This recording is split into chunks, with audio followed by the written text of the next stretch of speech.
बिस्मिल्लाहिर्रहमानिर्रहीम। अस्सलाम वालेकुम दोस्तों, अपनी नेक्स्ट वीडियो के साथ आपको वेलकम करता हूँ अपने इस चैनल में। दोस्तों ये वीडियो काफ़ी अहम है, इस वजह से मेरी रिक्वेस्ट है कि बहुत गौर से सुनिएगा। इसमें काफ़ी इन्फॉर्मेशन है जो आपके काम आएगी, स्पेशली फैमिली अप्लाई करने के लिए, फैमिली, अपने बच्चे, ये तमाम। अगर आपने कोई भी बंदा जो है दूसरी कंट्री से अपने बिहार पे बुलाना है, अपनी फैमिली को, अपने सिर्फ बच्चों को, किसी को भी, अपने वालदैन को, तो ये वीडियो आपके लिए काफ़ी अहम है। इस वजह से इसकी सारी इन्फॉर्मेशन गौर से सुनिएगा और एंड तक ये वीडियो देखिएगा। कुछ दोस्तों के साथ ये मसले मसाइल हो रहे हैं और ज़ाती जानने वाले दोस्त के साथ अभी रिसेंटली कल परसों एक मसला हुआ, इस वजह से मैंने सोचा ये वीडियो लाजमी तौर पे बनाऊं, क्योंकि ज़्यादा से ज़्यादा जो दोस्त हैं, ज़्यादा से ज़्यादा जो फैमिलीज़ हैं, वो इस परेशानी से बच सकें। पहले ही अपना इंतज़ाम रखें। यहाँ पे कोई दो तीन चीज़ें बहुत पॉइंट की समझने वाली हैं जो आपने गौर करना है। तो शुरू करते हैं अपनी वीडियो। आपको पता है कि ऑलरेडी दो तीन मसले चल रहे हैं जिसकी वजह से फैमिलीज़ के पेपर जो हैं वो रिजेक्ट हो रहे हैं। एक और मसला ऐड हो चुका है उसमें, जिसकी मैं निशानदी करूँगा, जिससे आप बच सकते हैं अगर आप पहले उसके बारे में जानते हों। सबसे पहले तो आपको पता है कि यहाँ पे घर का मसला है जिसकी वजह से फैमिलीज़ बहुत ज़्यादा रिजेक्ट हुई हैं कि आप जिस घर में बुलवाते हैं बाद में वो घर छोड़ देते हैं, और बाद में जब फैमिली की रिन्यूएशन आती है तो आपका घर पास नहीं होता या आपको मिलता नहीं है, तो इस वजह से आपकी फ़ैमिली का वो टाइम गुजर जाता है और रिजेक्शन हो जाती है, वो इलीगल हो जाते हैं सारे के सारे। उसके बाद आपको पता है कि बहुत सारे दोस्त ऐसे हैं जो कि सिर्फ़ और सिर्फ फैमिली यहाँ से पास होने तक अपना घर पास रखते हैं, उसके बाद अपना घर छोड़ देते हैं और उसके बाद बहुत ज़्यादा मसले मसाइल का शिकार होते हैं। अब एक चीज़ और देखने में आई है, ये ख़ास तौर पे उन लोगों के लिए जिनकी रेजिडेंसी का टाइम थोड़ा होता है। मैं एक वाक़या आपको सुनाता हूँ, उसके बाद आपको समझ आ जाएगी। हुआ कुछ इस तरह कि एक दोस्त है, उसने अपने सिर्फ़ और सिर्फ दो बेटों को बुलवाया। वो तो उनके जब उसने बुलवाया था तो उसकी परमानेंट रेजिडेंसी लार्गो दुरासियोन थी, वो तकरीबन एक साल बाकी रह गया था जब उसके यहाँ से पेपर पास हुए स्पेन से। दोनों बेटों की उसने अपनी वाइफ को नहीं बुलवाया, सिर्फ दोनों बेटों को बुलवाया। तो उसके क्या हुआ कि यहाँ पे एक साल उसकी रेजिडेंसी रहती थी। जब उसके दोनों बेटों के पेपर स्पेन से पास हुए तो उसने उनके जो जो भी यहाँ के डॉक्यूमेंट्स होते हैं वो पाकिस्तान भेजे वीज़े के लिए।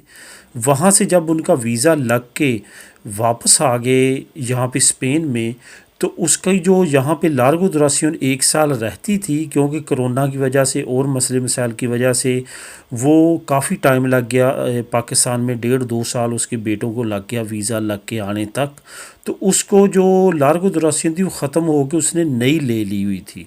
ठीक है, ये अब आपने पॉइंट समझने हैं।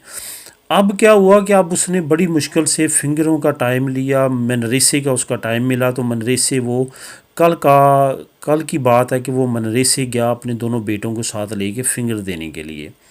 जब वहाँ पे फिंगर देने के लिए गया तो उन्होंने कहा कि आपके बेटों के फिंगर नहीं हो सकते, आप जाएं, ये फिंगर लेटर जो मिनिस्ट्री से जो उस वक्त डॉक्यूमेंट यहाँ से पास हुए थे वो आप दोबारा पास करवा के लेके आएँ।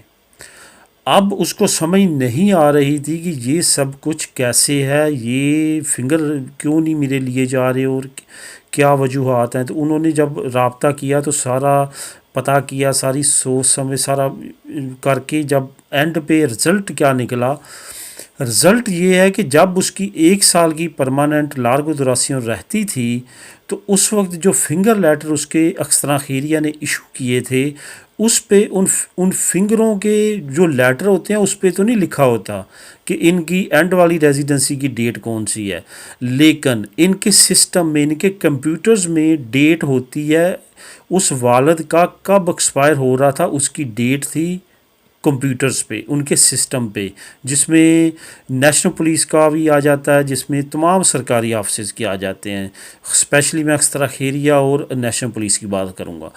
जब ये फिंगर देने गए तो उन्होंने कहा कि ये लेटर आपकी पुरानी रेजिडेंसी पे इशू हुए हैं और ये लेटरों पे लिखा हुआ है कि जिस बंदे की बेस पे ये लेटर इशू हुए हैं फैमिली बुलवाने के लिए, उस बंदे की रेजिडेंसी फ़लाँ डेट को ख़त्म हो रही है।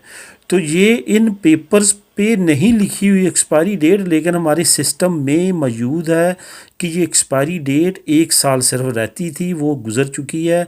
क्योंकि अब आपके पास नया डॉक्यूमेंट, नया लार्गो दुरासियों आ गया है। ये दोनों बेटे आप पे डिपेंड करते हैं, इस वजह से आपकी ही expiry date in finger letters के ऊपर होनी चाहिए। होने से मुराद के सिस्टम में होनी चाहिए।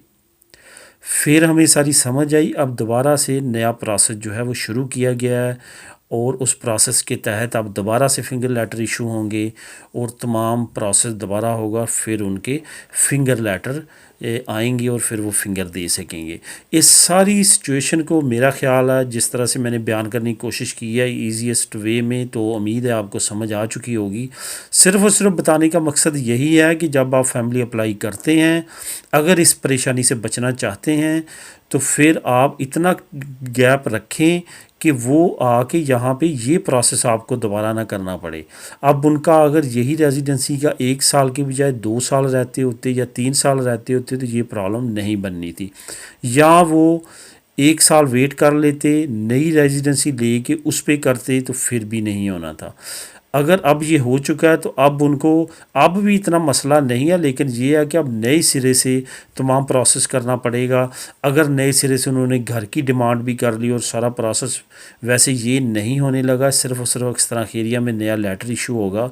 लेकिन मैं फॉर एग्ज़ाम्पल कह रहा हूँ, खुदा ना खास्ता ऐसा नया रूल आ जाता है कि दोबारा से नए सिरे से सारा कुछ, सारी डॉक्यूमेंट लेके आएँ, तो फिर उसके लिए मसला बन सकता है। क्योंकि अब तो उसके पास वो घर भी नहीं है, वो काफ़ी देर से छोड़ दिया है, तो अब तो सिर्फ वो पदरौन करवा के कहीं ले गया था मदरसा में, अब उसका काम नहीं हो सका। तो ये तमाम सिचुएशन है जो मैं आप लोगों को बताना चाहता था, ताकि आप भी थोड़ी से बी केयरफुल रहें इस मामले में। उम्मीद है आपको इस इंफॉर्मेशन से कुछ ना कुछ ज़रूर रहनुमाई मिलेगी, ताकि आप आने वाले वक्त में परेशानी से बच सकें। दुआ में याद रखिएगा। मिलेंगे नेक्स्ट वीडियो में। अल्लाह हाफिज़।